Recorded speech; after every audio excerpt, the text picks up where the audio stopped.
Hi, I'm Sue Lawrence. I'm delighted to be participating in the big dinner 2 for 500 miles. I'm going to do a really simple recipe. It's scones.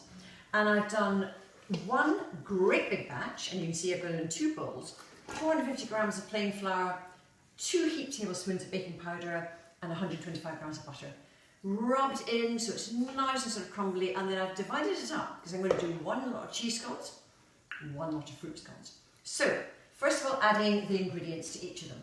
Cheese, about 200 grams of mature cheddar, a good grinding of black pepper. At this stage you can add other flavourings, you can add chopped chilli or chopped basil, some chopped thyme, salami, etc. I'm keeping them quite simple. Into the other one, I'm putting in a little sugar because it's a fruit scone, and then just some sultanas or raisins. You can also add a lovely flavouring of a fruit scone is chopped dark chocolate and some ground cardamom pods. They are really good, cardamom seeds. Okay, so now we need the liquid. In here I've got 2 large eggs, and I'm going to add in enough milk to bring it up to about 300 grams or so. It doesn't matter, you might have to add a splash more at the end. And then once these are mixed, I'm going to add in half to each, and then I'm going to mix it. Now, there's a lot of people who think you have to actually knead scones. You don't need to knead scones. You just need to bring the mixture together, first of all, with a kind of gentle movement, very gentle movement, like that. Now, when you know it's kind of ready, when you can see none of the little bits and globs of flour in there. So that's the cheese one now. This one I can see already is going to need a little bit more liquid. So I'll just add in a little bit more milk into this. And if you go by a recipe, that's fine, I always do. But you may need to add a splash more, either milk or a little bit more. So this is the fruit one nearly coming together. And then all I'm going to do is pop them onto this board, which I've floured, and then after that, cut them out. And the thing about scones is the less you handle them, the better they are going to be.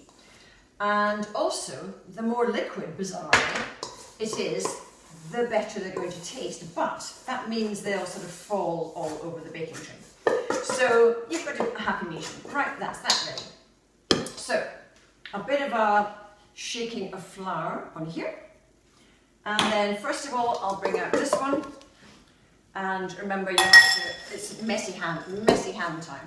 So just get it together in the bowl and then pop it out like this. So oven temperatures, by the way, 270 centigrade, 220 centigrade, gas 7. And if you're doing,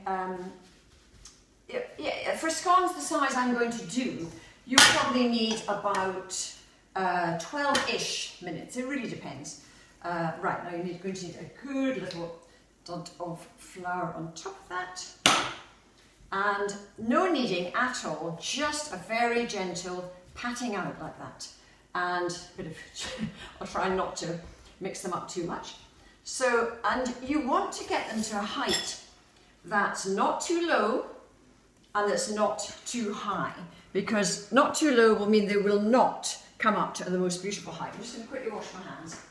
And then once they're done, you can brush them. Brush the tops, and that makes them nice and shiny. You can use a little bit of beaten egg. You can use some, just some milk. Something they often use in America is actually some cream, and that makes them even shinier and rather lovely. So I'll just put out a couple for you so you can see what we're doing. And then the cheese ones, these are slightly wetter, but you still get the general idea. Also on cheese, on the cheese ones, you can put some grated cheese on top. Another lovely idea with the cheese ones is to make some really, really thick cheese sauce and then put a little teaspoon of thick cheese sauce on those. and it is absolutely gorgeous. Kind of like a Welsh rib on top of a cheese scone. Delicious. That's them. Ready with the rest of them to go into the oven. A very hot oven, remember. And by the magic of everything, of course, I've got some ready. Here they are, the cheese scones, the fruit scones. All you need now is a plate, loads of butter, and off we go. There you go.